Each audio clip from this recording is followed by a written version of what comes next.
President Trump holding a campaign-style rally last night in Ohio ahead of a congressional special election this upcoming Tuesday. The president hitting on a wide range of topics last night while endorsing GOP congressional candidate Troy Balderson.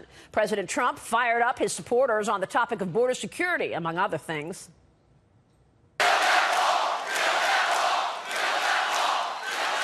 We're building that wall. We're building the wall. Don't worry. You're more elite than me. I have better everything than they have, including this. And I became president and they didn't, meaning you became president. And it's driving them crazy.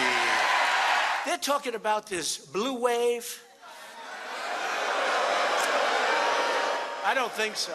I think it could be a red wave. I tell you what, really, I think it should be a red wave. And we're getting these gangs like MS-13 and others. We're getting them the hell out of the country, one by one, getting them out. And we just announced yesterday a record of enforcement at the border. It's not easy. All this comes as the president in recent days has threatened a government shutdown before the midterm elections if Congress does not implement tougher immigration laws and provide the funding for the border wall. Joining me right now is Congressman Peter King in New York, a member of the House Intelligence and Homeland Security Committees, also chairman of the Subcommittee on Counterterrorism and Intelligence. Congressman, it's good to see you this morning. Thanks so much for joining us. Thank you, Maria. So your reaction to the president's rally, he said in the last week that he's going to be out there in campaign-style, rallies like this 6 days a week going into the midterm elections. He says he wants to get to 5 to 6 days a week going into the midterm elections. Good idea? I think it is. I mean, no one is able to identify and make contact with real American voters, working people, than President Trump. He has an uncanny ability to strike the right note. I mean, I find it myself when I go to, whether it's a diner, a restaurant, a Little League baseball game, a Major League baseball game, just go to local events, local picnics and barbecues, rank and file people, they identify with President Trump. He's able to connect with them. He cuts through a lot of the BS. He cuts through a lot of the Washington talk. And he also strikes home with them that, when they're watching so often on television, these commentators who act as if they're above it all, that they're elite, and somehow President Trump and his supporters are beneath them. By President Trump saying last night to the people, you are the elite, that really it strikes home, and it really, really resonates. It strikes a very responsive chord. So, no, he's out there. Listen, people may not agree with everything he says, but the fact is he is able to connect, and that's a unique ability to have. So many politicians, they talk in riddles, they talk only after they've gone over with their campaign consultants, how they're not going to offend anybody. President Trump says it like it is. Again, some people may disagree, but overall, I think you're going to find a solid majority of people agree that he's trying to get things done, and he's cutting through a lot of the Washington and media elite traps that are thrown out there. Well, part of the issue is that if he doesn't communicate what he's been able to accomplish and his team has been able to accomplish, the American people really won't hear the full story. I mean, when you take a look at some of the things, like, for example, the Treasury recommending rescinding the payday lending rule, which threatened to cut off the poorest Americans from credit. The Interior Department, in terms of the first real reforms to the Endangered Species Act, wages up 3% year over year, unemployment at 3.9%, GDP, economic growth at 4.1%. You're not hearing these headlines in the media. So without these rallies, how does he communicate the accomplishments that he's having when the mainstream media is all about Michael Cohen and Russia and all of these things that really don't matter to the American people?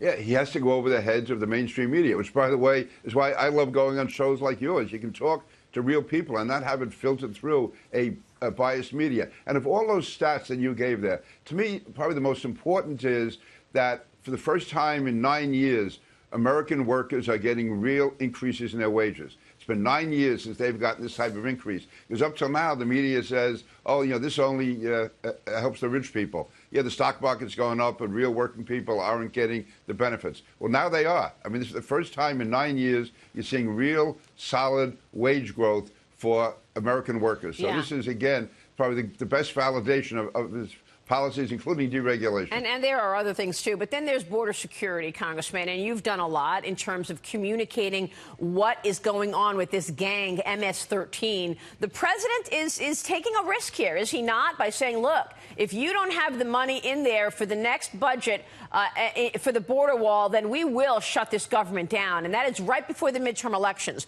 Your thoughts on that risky bet?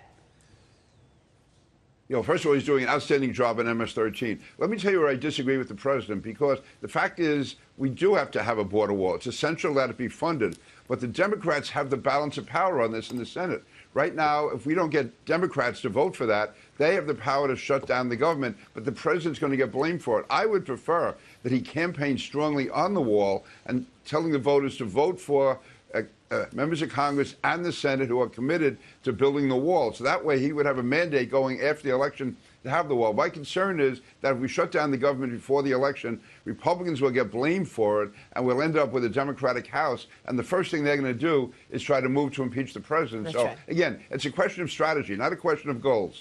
Well, what are your thoughts in terms of this election meddling conversation? I mean, the president has also said that Russia is trying to undermine our democracy.